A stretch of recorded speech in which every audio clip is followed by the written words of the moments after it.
కరీంనగర్ జిల్లాలోని MLA Gangula camp కార్యాలయంలో నేడు ఎమ్మెల్యే తలసాని శ్రీనివాస్ యాదవ్ మీడియా సమావేశం నిర్వహించారు. తెలంగాణ రాష్ట్ర సాధనలో కేసీఆర్ పాత్ర చరిత్రాత్మకమని, ఆయన చేసిన సేవలను ఎవరూ చెరపలేరని అన్నారు. అలాగే కేసీఆర్ ముఖ్యమంత్రిగా ఉన్న సమయంలో అనేక సంక్షేమ పథకాలు అమలు చేసి ప్రజలకు మేలు చేశారని తెలిపారు. ప్రస్తుత కాంగ్రెస్ ప్రభుత్వం ప్రజలకు ఉపయోగపడే పనులు చేయకుండా కేవలం విమర్శలకే పరిమితమైందని ఆరోపించారు. జగిత్యాల సభ నేపథ్యంలో కాంగ్రెస్ నాయకులు భయంతో రైతు బంధు ప్రకటించడం హాస్యాస్పదమని వ్యాఖ్యానించారు. రేపు జగిత్యాలలో జరిగే సభకు ప్రజలు భారీగా తరలిరావాలని పిలుపునిచ్చారు. ప్రజలకు, రైతాంగానికి, మహిళలకు, యువతకు, విద్యార్థులకు, మానసిక వికలాంగులకు ఏమి చేసిర్రో చెప్పగలుగుతారా అని చెప్పి నేను ఈ సందర్భంగా అడుగుతా ఉన్నా.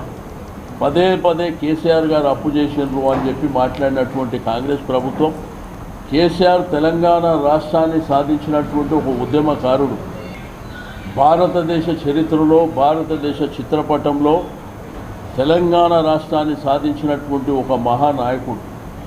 ఆయన పరిపాలన చేసినటువంటి ఆ 10 సంవత్సరాలు భారతదేశ చరిత్రలో సువర్ణ అక్షరాలతో లిఖించదగ్గది. ఒకవైపున రైతాంగానికి పూర్తి స్థాయిలో నీళ్ళు ఇస్తూ, రెండో వైపున 24 గంటల కరెంట్ ఇస్తూ, తాగడానికి మిషన్ భగీరథ ద్వారా మంచినీళ్ళు ఇస్తూ, జిల్లాకు ఒక కలెక్టరేట్ కట్టి, జిల్లాకు ఒక మెడికల్ కాలేజ్ కట్టి, చదువుకునేటువంటి పిల్లలకు గురుకుల పాఠశాలలు, ఇంజనీరింగ్ కానివ్వండి, మెడికల్ కాలేజీలు కానివ్వండి, మరి పెద్ద ఎత్తున కేసీఆర్ గారి నాయకత్వంలో భారతదేశం గర్వపడేటువంటి సెక్రటరియట్ కట్టింది కేసీఆర్ గారు.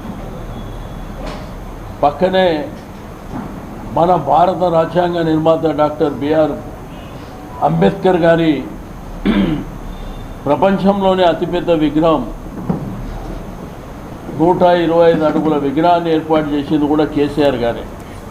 కేసీఆర్ గారు బయటికి రాగానేమో